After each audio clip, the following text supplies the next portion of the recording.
Welcome on behalf of the American Psychological Foundation, and thank you for joining us for this APF at Home Fireside Chat. This is the first chat honoring the 2024 recipients of the APF Gold Medal Award for Impact in Psychology. I'm Linda Forrest, an APF trustee and also treasurer, and I'm thrilled to be here today with one of our recipients, Dr. Jennifer Joy Freyd. As the premier private grant-making foundation in psychology, APF awards over $1 million annually in grants and scholarships and awards that support psychologists and students using psychology to create a world where people are healthy, happy, and living with dignity. APF is unique in that it receives the overwhelming majority of its funding from individuals like those of you joining us today. We cannot express enough our gratitude for your investment in APF and for the important research and projects you help us fund. As we proceed through the conversation today, if you have any questions, please feel free to enter them in the Q&A feature found at the bottom of your Zoom screen. We will do our best to address all the questions at the conclusion of the program. It is now my absolute honor to introduce tonight's guest, Dr. Jennifer Joy Freyd. Dr. Freyd is recognized for her trailblazing research and advocacy, which has reshaped the understanding of trauma, betrayal, and responses to sexual violence. Her theory of betrayal trauma challenged prevailing assumptions, particularly regarding child sexual abuse. Dr. Freyd's resilience and commitment to justice have inspired countless individuals worldwide and influenced scholarship, therapeutic approaches, policy reforms, and societal attitudes towards trauma and gender-based violence. In her own words, Dr. Freyd has shared, "The core inspiration for my theorizing and empirical research remains direct experience and close observation of real people, real relationships, and real lives." Beyond her academic contributions, Dr. Freyd has served as a prominent figure in significant social movements that empower victims, such as the Me Too movement. Through initiatives like the Center for Institutional Courage, she continues to advocate for survivors' rights and promotes ethical research practices aiming for a more equitable society where survivors find validation and healing. Dr. Freyd has expressed how meaningful this recognition is, stating, "The Gold Medal Award helps heal wounds I accrued in my professional life and honors the experiences of many people who have been disempowered by betrayal of many types." Please join me in welcoming one of our incredibly deserving 2024 gold medalists, Dr. Jennifer Freyd. Jennifer? Hi. So thank you for, again, for joining us today. Let us dive in right away with some questions. You have developed several influential concepts over the course of your career. These include betrayal trauma, betrayal blindness, DARVO, institutional betrayal, and institutional courage. In brief, what are these concepts? Well, first, I just want to say thank you for that kind introduction, and also thank you to APF for giving me this opportunity to connect with people. And thank you everyone who's attending. I really appreciate the chance to share some ideas and to have this conversation.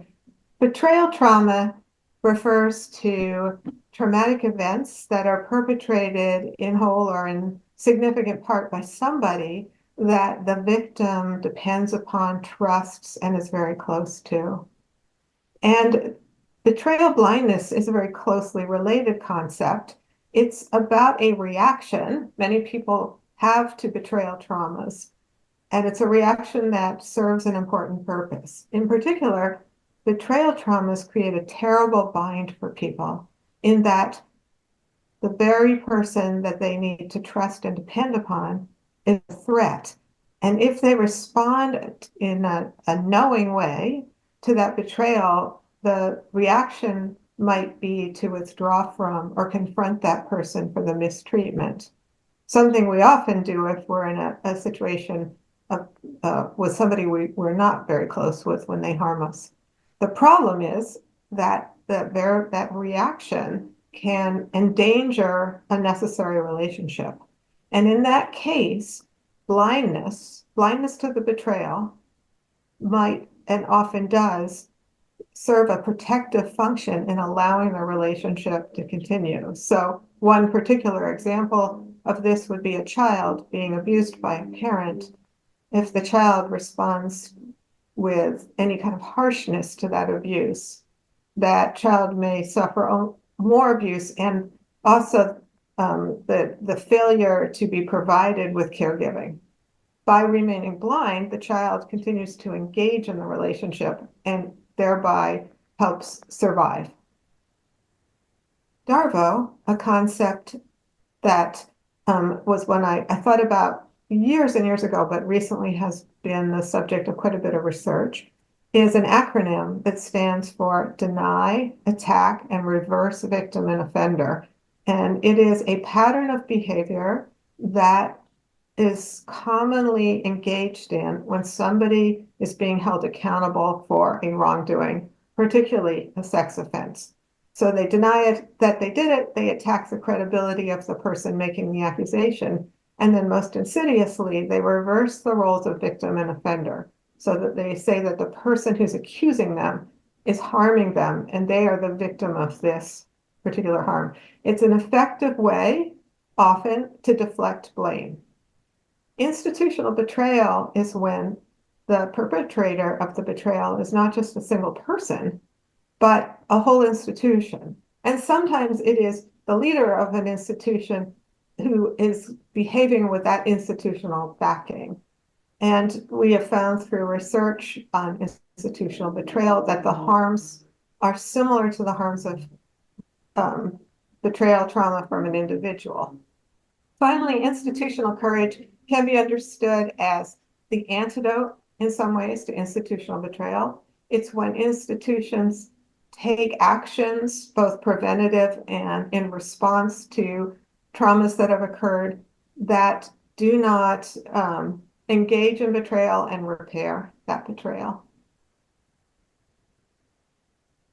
Thanks. That gives us some good background for the coming questions.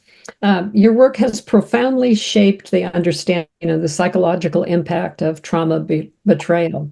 Unfortunately, you have been faced with significant challenges and resistance. How have you navigated institutional and individual pushback while staying committed to your research? And how did this influence your career trajectory? Wow. Well, there's not just one way that I've navigated institutional and individual pushback, but I do have to acknowledge there has been quite a bit of it at more than one time in my career. I think a lot of people are aware that back in the early 90s, when I first started to work on betrayal trauma and betrayal blindness, I received a lot of pushback. And if we have time, we can come back to that. But that's not the only time. It happened to me before then, and it happened to me after then in various ways. And when it happened, I would say that I drew on, of course, as people do, the social support I could get from those close to me and many others too. And that without that social support, I would say I wouldn't have been able to cope with it. But another was what might be called not taking it personally. And I actually don't like that phrase because it can be so invalidating and dismissive. When somebody says, don't take it personally, of course, any pain is personal. And when somebody hurts you, you're going to take it personally. What I do think there's wisdom in, though, is a version of that phrase that emphasizes understanding that the pushback is not, in my case, was not about me, because these people didn't really know me. It was about what I stood for. It was about what I was saying. And that then gave me a way to distance myself and say, they don't really know me. They're not really rejecting me. They are responding defensively to what I'm saying because I'm asking for changes. I'm raising, hard questions for people.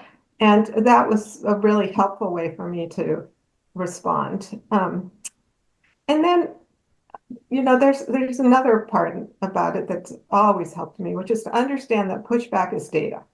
When people push back, they're telling me something about a reaction to what I've said. And that might be, what I said was just wrong, of course, but it might be that what I've said was right, but threatens the power structure. And it was really by analyzing pushback that I was able to come up with ideas like Darvo and institutional betrayal. So it's ultimately grist for the mill.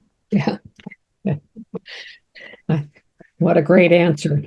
How is psychology uniquely positioned to support and empower victims of trauma, particularly in the context of institutional betrayal and sexual violence? Well, psychology can give people this wonderful tool, which is language and concepts to make sense of difficult things that have happened to them, as well as tools for healing and repair. So psychology has, enormous capacity to help make the world better and to help heal people. I think another thing psychology can do in this area, which is really important, is and can even do a better job than it has done, which is to really listen closely to people and hear what they have to say. Don't dismiss them because it's not yet understood how their experience could come about. Yeah. And as well, I would say to be very, really think about context. Psychology as a field has tended to focus on the individual. And we've made great, discoveries and gains by focusing on the individual. But ultimately, we're a very social creature. We live in social, political, cultural contexts. And those contexts can so change how we respond and process information. And I think psychology can do even better in, really focusing as well on the context in which things occur. Yeah, the institutions and how you got to institutional betrayal and institutional courage, which causes me to ask the next question. The Center for Institutional Courage is a nonprofit that you founded dedicated to research and education about institutional betrayal and how to counter it. Can you share more about its mission and the impact it aims to achieve? And are there any specific projects or partnerships that you'd like to tell us more about?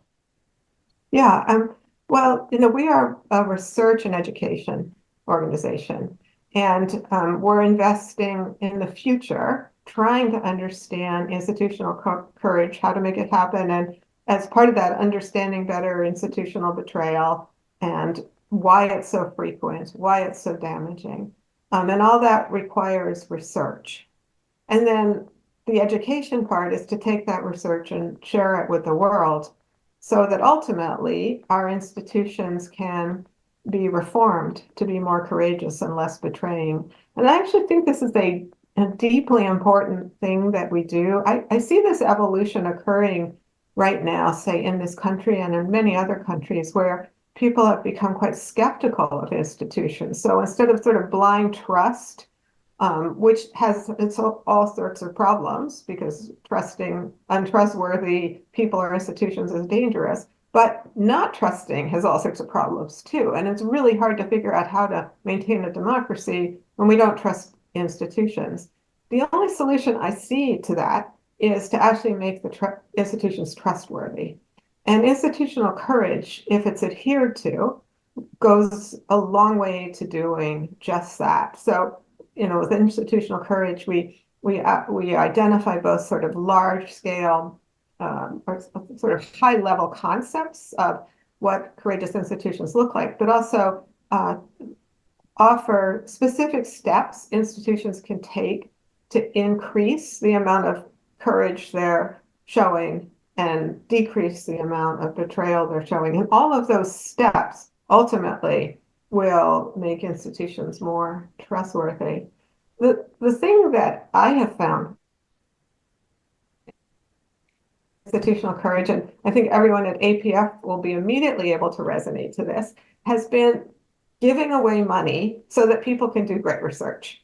It is so satisfying. We've now been able to give 33 small grants out to researchers around both the country and some other countries to do research on things these are very much investigator-led projects, but that fall within our purview. So research on Darvo and institutional betrayal and institutional courage and all sorts of different institutional contexts with different kinds of harm being honed in on, but very creative, exciting research. And it's a great thing to be able to support this novel research that can potentially change the world.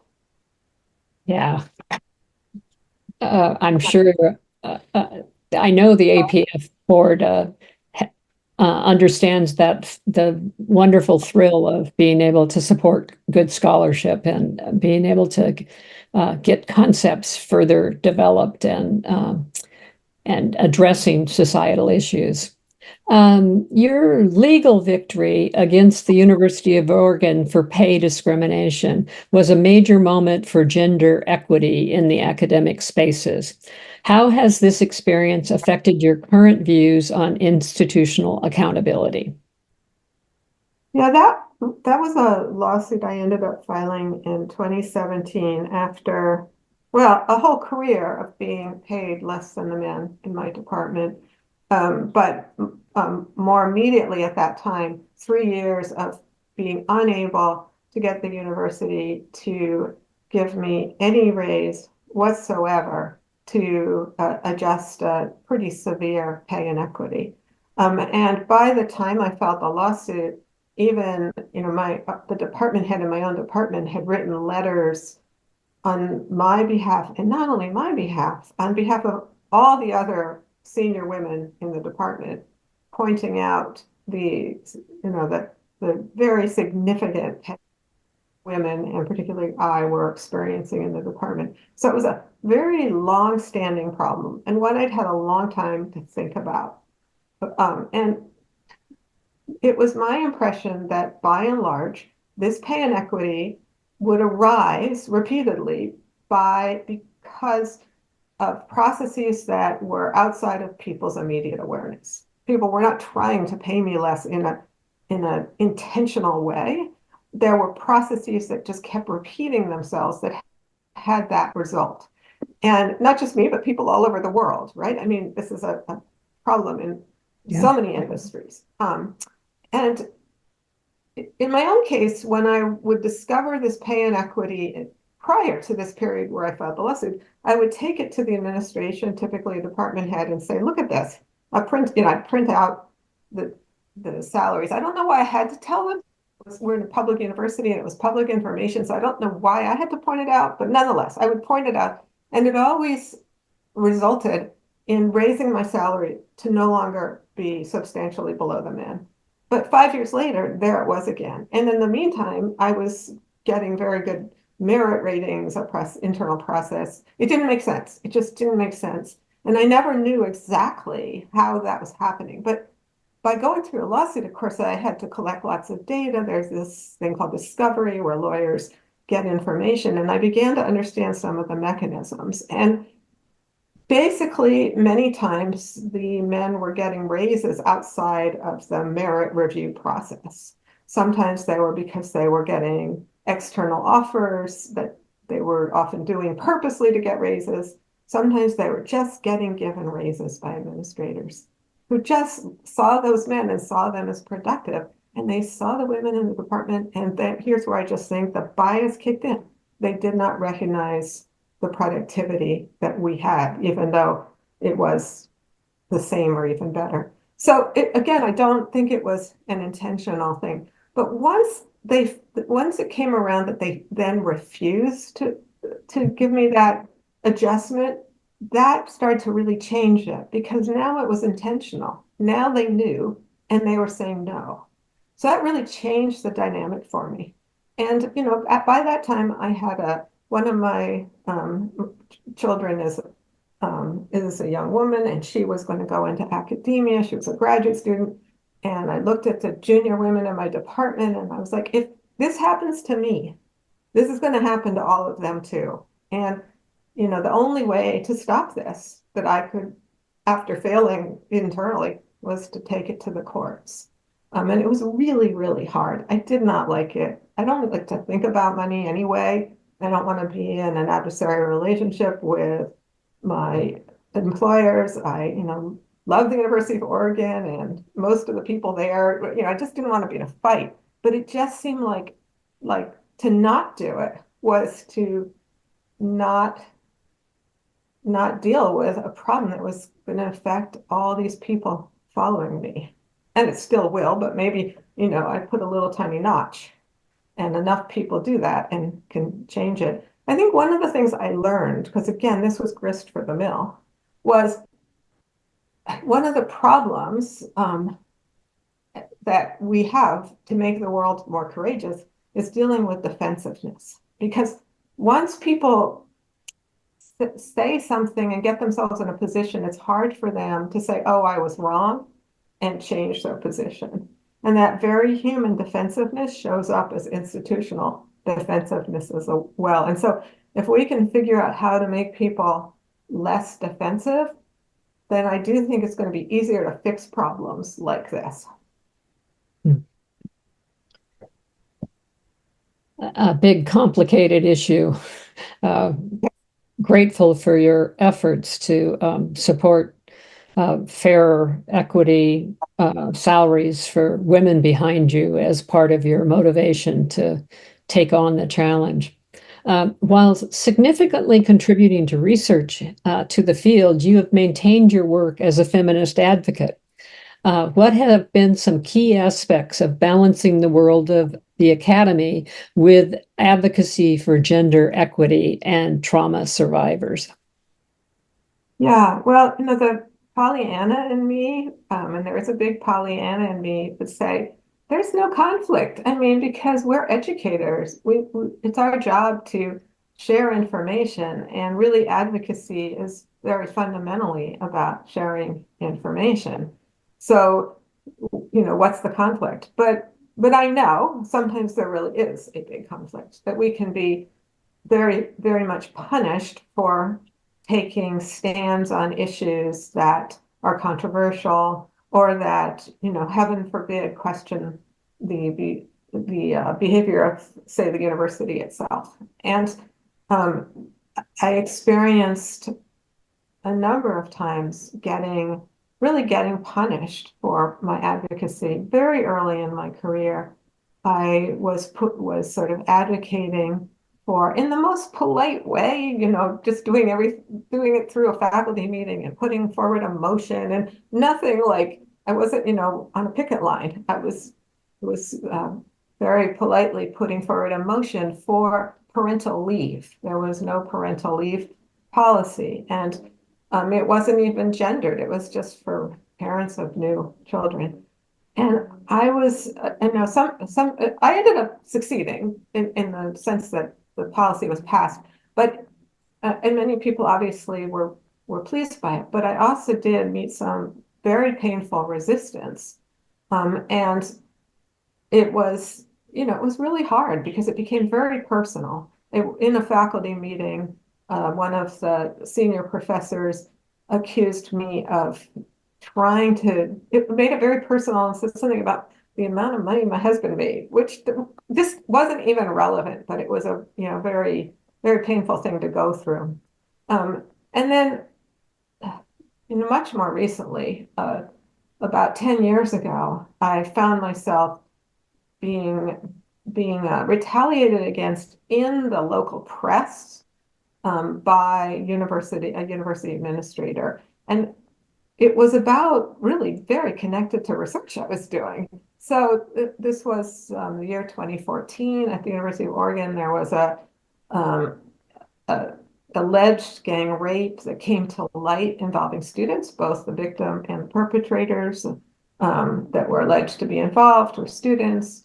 The event involved, they were all athletes. The event was brought to light by reporters who linked to a police report when the event was first called in, and students quickly noticed that 2 months had gone by between that information being made public by reporters and when the police were first notified. And there was a strong response from students on campus regarding this event, and concern that the university had prioritized athletics over student safety and reputation. Campus was in crisis. The administration knew I was a researcher working on sexual violence. They knew I had been doing research specifically on campus sexual violence because I'd been in conversations with them about that and what the university could do to reduce the campus sexual violence rates. So I was called in for consultation after there were student protests. And I suggested that the university immediately implement a survey to find out what was really going on with students, and had at my fingertips the basis for such a survey because I had already been asked to produce it actually by a US senator who was working on the issue, that just coincidentally I had it very available. And I was told, sure, that's a good idea. And I said, we're going to need data to do the right kind of campus reform. I turned the survey over because I wanted to see it, fine. And there, I said I could run it from my lab. The one thing I would need is a little bit of money for paying participants. They said, fine. In the meantime, the press asked me how I felt about the university's response. And I said a few things that were critical. Nothing really beyond what was, obvious in the situation. And before I knew it, the survey was canceled. And when the press found out, the administrators said it was because I had, quote, confirmation bias. And I was utterly stunned. I read this in the morning newspaper on the front page. I was utterly stunned. University administrators usually do not attack senior faculty members for their integrity of their research. It was just so outside of what I had experienced, or both for myself, but for other people as well. And from that, this was probably my most extreme grist for the mill situation. I realized this was really telling me about that defensiveness and how universities do function.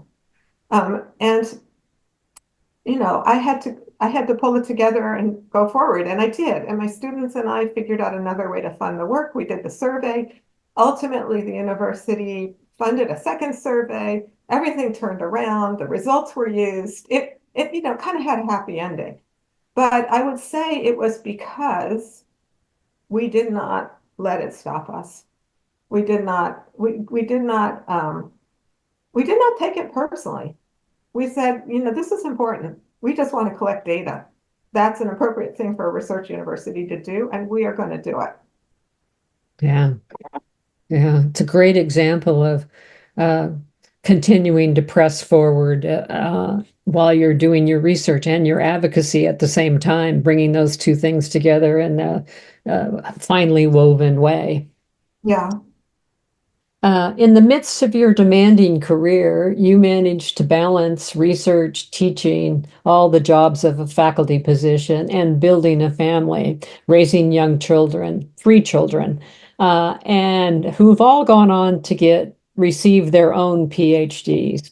Can you share a bit about how you balanced these intersecting demands and what it was like having that many PhDs in the room at any family gathering? That's a great question. Of course, most of the time they were little kids and didn't yet have PhDs, but they were really bright kids. And I remember somewhere it got into my head with when my oldest got old enough that, he could read and things. I thought, oh no, he's going to grow up, read my scholarly papers, and find flaws in them. And it worried me, which is just, a sort of absurd thing. First of all, to assume my kids would ever want to read my scholarly papers. And second of all, if they found flaws, they'd probably be too kind to tell me. Anyway, they never told me they did. But I could tell that these were bright children. But I would say, I had a very good partnership with my late spouse, and we were partners with this, and we had three children, and we were very fortunate with the children that we were given. I mean, they were just great kids, are great young adults now, and so I think that there's so much luck in life, so much luck, and in this way, I've just always been really particularly blessed. I do think that balancing multiple roles is truly hard, and it's harder when there's not the support of the culture, society, and institutions around one. And we in this country have failed to provide as much support as would be really healthy for families. I think that's well understood. But had resources to try to counter some of that, and I advocated for changes like that parental leave policy. I do think it really, really helps to find joy in each of the multiple roles. And I was really fortunate to enjoy being a parent as well as loved the work that I was doing. So for me, I'm not going to say there weren't times when it was really stressful, and I worried I wasn't doing a good job at anything. But most of the time, it was really a joy to have a rewarding career and a really wonderful family. Yeah. Yeah. And Jennifer has a new grandchild too, and enjoying that part of her life at this point. Yeah. Okay, let's see. Where am I? As a major contributor and advocate in the field, what do you think is next for trauma psychology? Well, I think there's a lot of going on in trauma psychology, and in the last 30 years, I've just seen the field just really grow and in many good ways. APA, when I first started research on betrayal trauma, didn't have a trauma division, but that there is now a really wonderful, vibrant division of APA, trauma psychology, that helps support trauma psychology work. I would say that, as I said earlier, I think that we can continue to do an even better job of listening to people. There's a tendency to listen to, to read scholarship, which is very important, and to listen to experts. And we don't always do as good a job of sort of listening to real people tell us about their real lives. And that can get us, going down the wrong path. I also think that the field has been moving in a certain direction that's very important, which is grappling with forms of oppression that have impact on humans that in many ways is overlaps with more sort of acute traumas. So historically, we've looked at natural disasters and accidents and combat, and over the last 30 years, much more on interpersonal violence, and that's so important. But there are these chronic forms of oppression, racism, sexism, and so on, that seem to have the impact on people that is, basically trauma as well, or at least very similar. And furthermore, the acute traumas people experience are going to depend heavily on other aspects of their experience in the world, including when they are in, members of groups that are historically oppressed. And so the concepts from critical race theory and intersectionality are being picked up by trauma psychology, but I think we have a lot more further to go there to really fully integrate. For just one example of where I think we've seen some really great work.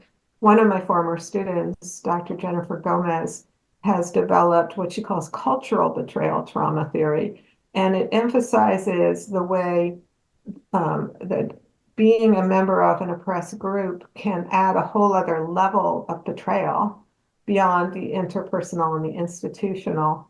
And she's, measured it and demonstrated that it's there. That's putting a critical race lens onto this trauma scholarship and coming up with really new, important insights. And I really think we can go further on that. Yeah, I'm thinking about your institutional betrayal and thinking that people from different race groups, different gender groups probably experience institutional betrayal in really different kinds of ways because of their group membership. And thinking, yeah, there's a whole intersection here that's important to understand better and know more about. Yeah. Absolutely, So APF made a big change in its gold medal awards 2 years ago, and we decided to focus our awards on impact and psychology. And so now we're really thinking lots more about what makes really outstanding impact in psychology. So we've been asking all of our gold medal award winners the question, well, how would you define impact in psychology? Well, that's hard. I can see why you're asking everyone.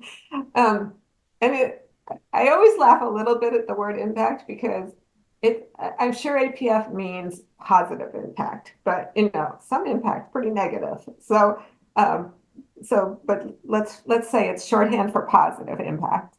Um, Yeah, I don't think we've thought about negative impact. yeah, no, but so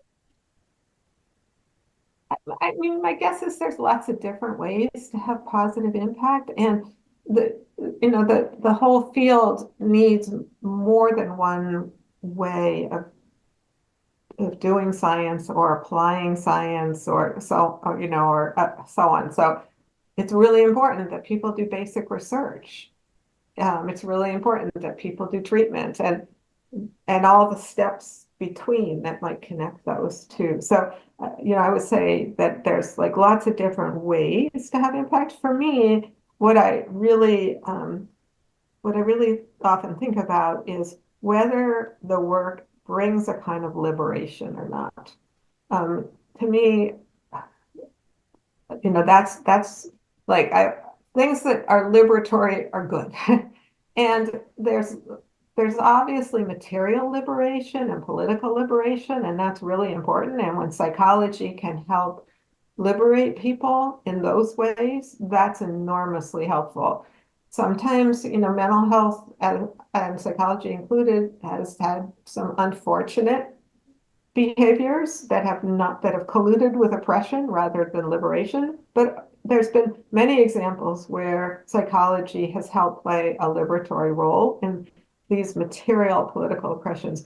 But there's another way I think psychology can help liberate people, which is knowledge that gives people words and concepts, and for treatment tools to heal, to understand. Understanding can be such a kind of liberation from things that hurt. So I really think psychology has much potential to make the world better and to liberate people from the harms they've been experiencing.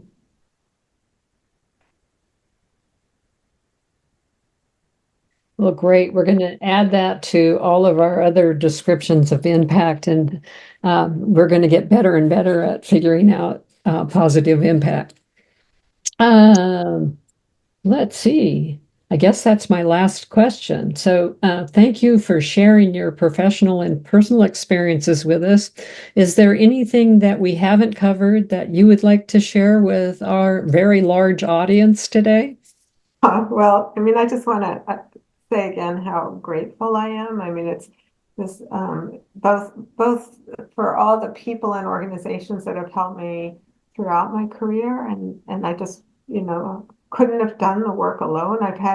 I've been blessed with amazing graduate students and colleagues, and my three kids and my late spouse, and just amazing friends and colleagues who've helped, plus all of the individuals who trusted me with their stories, and I've learned so much from people. So I'm really grateful to for all that, and I'm specifically grateful to APF. I especially back in the early '90s was experienced some real ostracism for my work and for things really outside of my control, and that ostracism lasted for a long time in many ways professionally, and this recognition helps really heal that old wound, and I'm extremely grateful. It's just a kind of deep meaning for me. That's wonderful to hear. It's a whole nother level of what these awards mean that are important for us to hear. Yeah. Um, let's turn now to some of the questions from our attendees. Feel free, if you're out there in the audience, to send any questions you have using the Q&A button at the bottom of your screen. And if you need help with that, let us know and we'll try to help you find it. So we have two questions that have come in so far. Hey, Jennifer, your work has been a huge inspiration for me as a survivor of sexual assault myself. I want to thank you so much. What advice would you give to the new generation of young women going into the academy who follow a similar research path? Um, to connect up with other researchers. I mean, in a way, it's just a golden age for trauma psychology, and there's really the opportunity to connect through, joining Division 56 and attending events, because those connections will be really, really valuable, both for the intellectual connection, for, having colleagues for work, but also for the emotional and social support when there is resistance.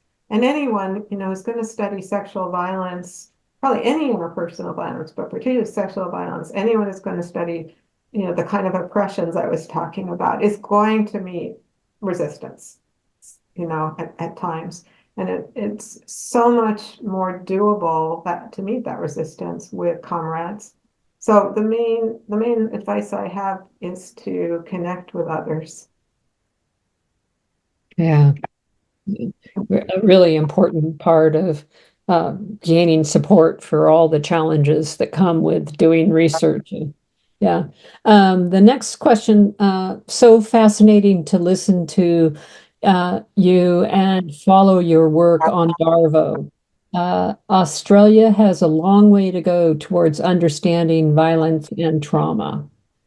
So that's just a thank you for your great work, and thank you for doing the work on Darvo in particular. Uh, Jennifer, this is from Aliva Espin, and thanks for all that you have done and for your courage in doing it. So I think that it's important to acknowledge that you're studying institutional courage, but you yourself have lots to say about courage. Um, and here's another one. After being through family court to trial twice and trying to come to terms with male behavior, do you have insight into whether the legal pathway is useful or should clinical pathways be tried instead? And just to clarify, is this specifically legal pathway for interpersonal kind of harms, or is that what we're talking about, or more like institutional harms? Um,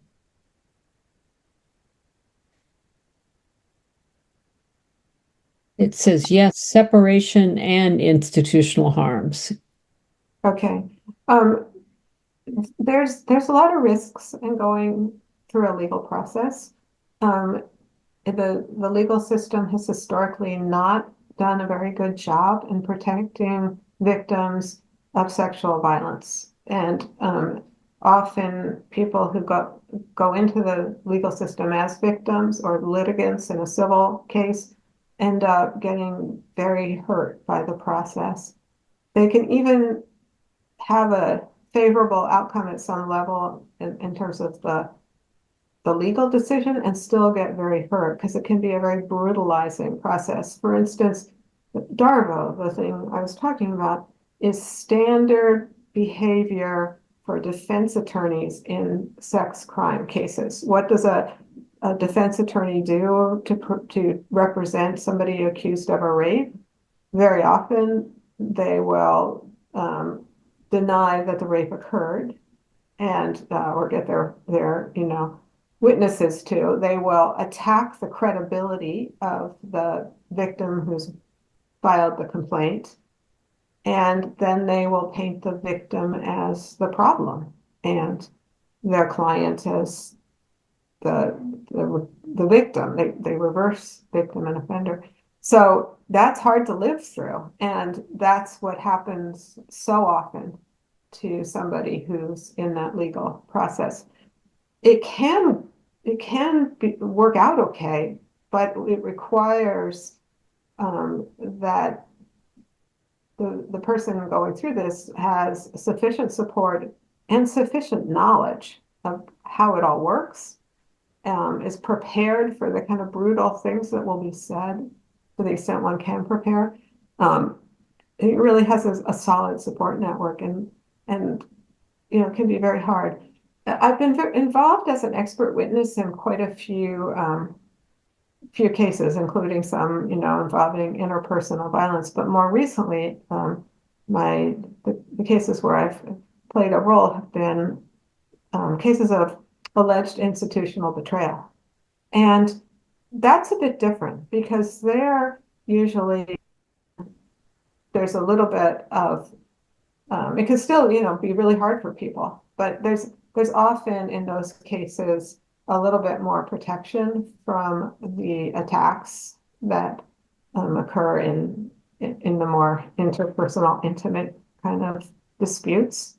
Um, and a satisfying thing about institutional betrayal cases, when they're successful, is that the outcome can involve requiring the institutions reform themselves.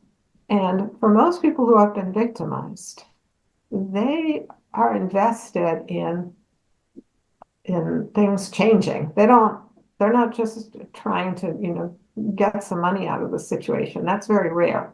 They're usually much more interested in public acknowledgement of what went wrong, and then, seeing that the institution will change so that there won't be future victimization that they have encountered.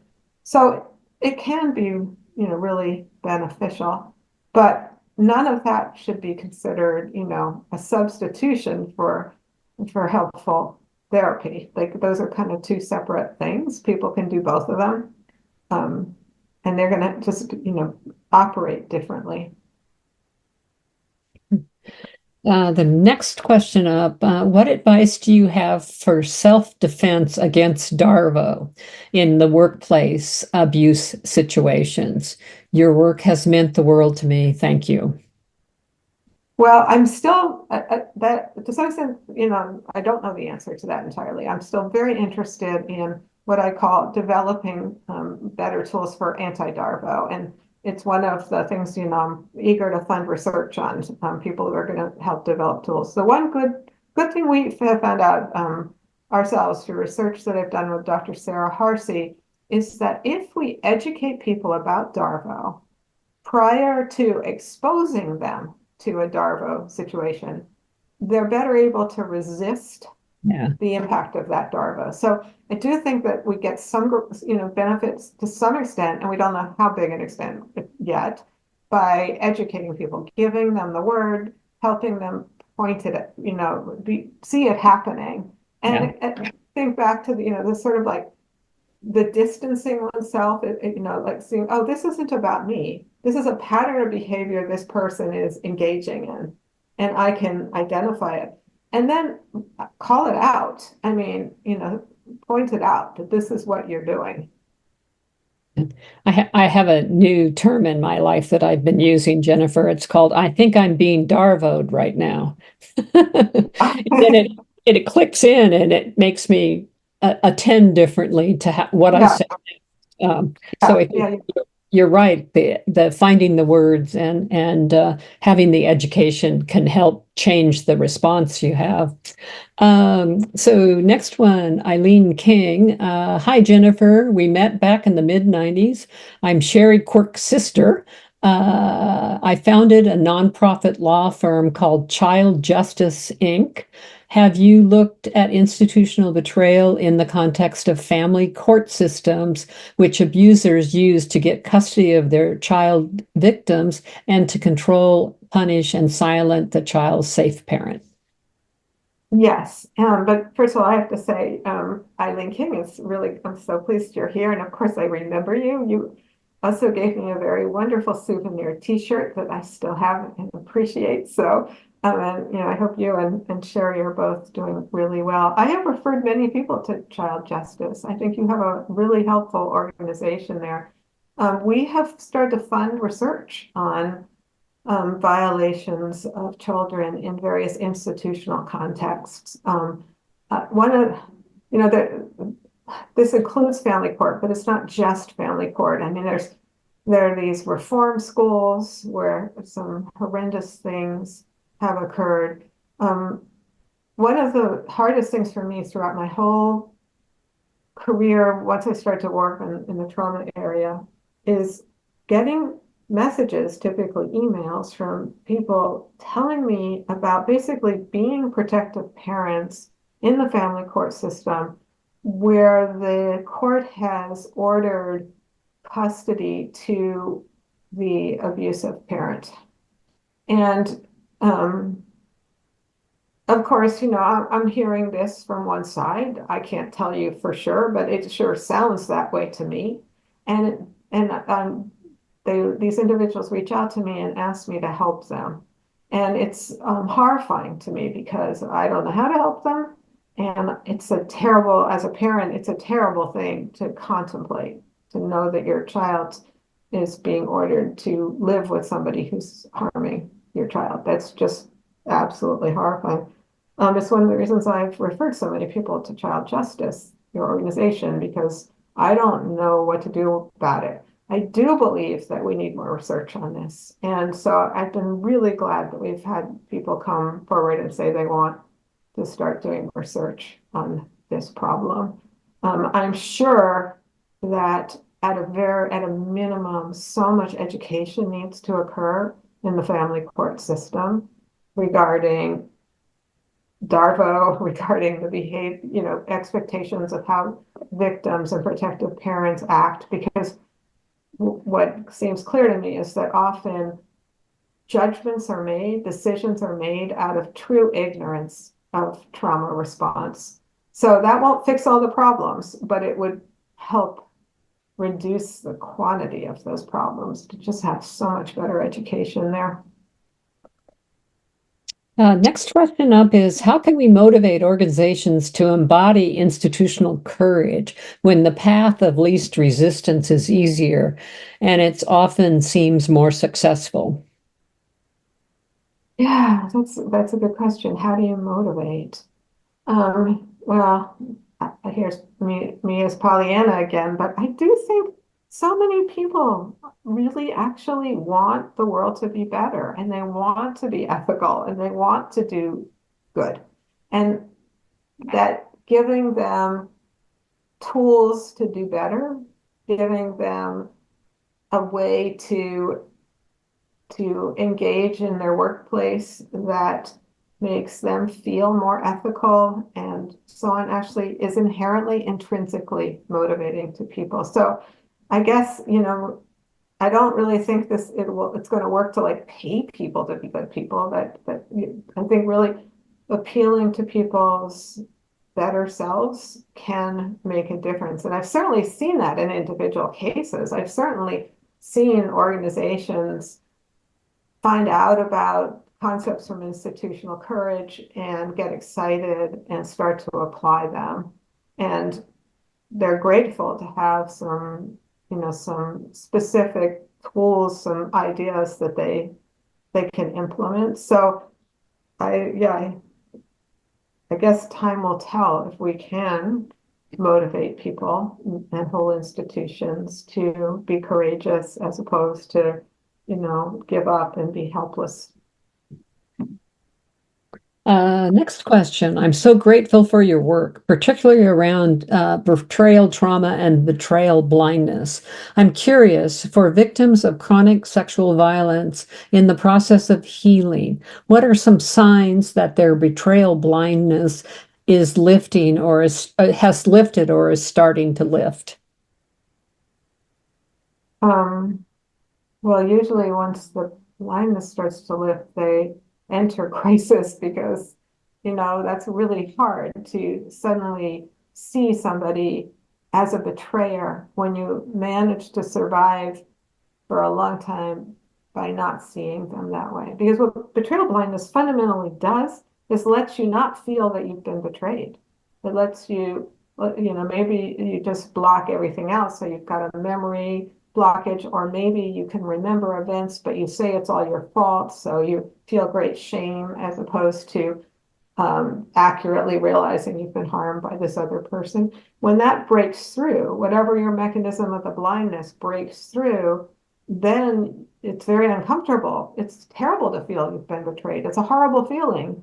And so for most people, there's a kind of crisis about it initially. And then ultimately, great freedom because, it's really part of liberation is being able to actually see reality for what it is.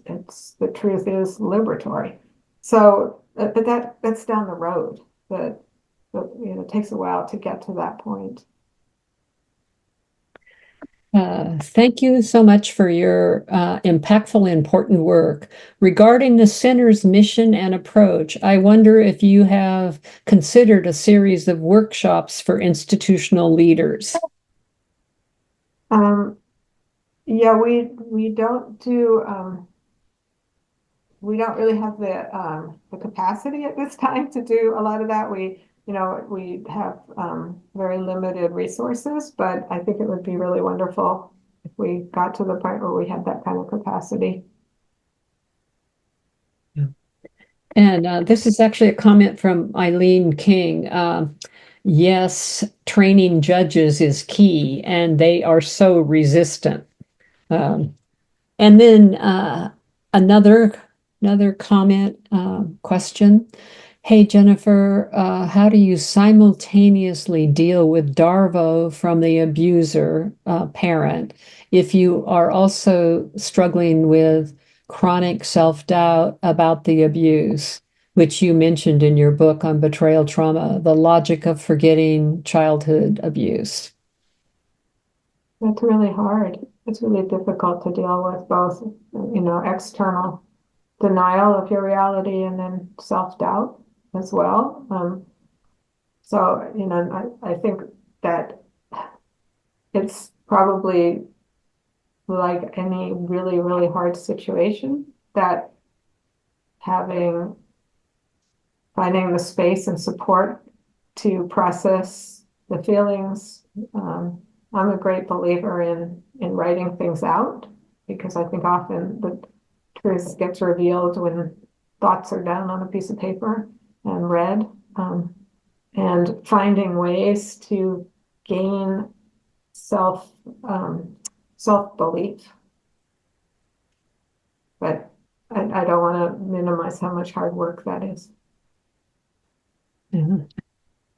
Well, this has been a wonderful, wonderful hour, a great conversation, Jennifer.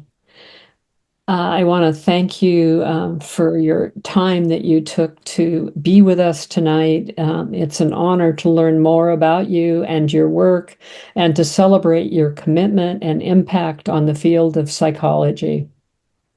Congratulations again on your well-deserved Gold Medal Award for Impact in Psychology. One final thank you to all of you for joining us today. Be sure not to miss our next Fireside Chat on October 24th with Dr. Kito-yama. Visit the events page on the APF website to register. And thanks so much for joining us this evening. And thank you, Jennifer, for all your Thank you so much. great words of wisdom. And good night, everyone.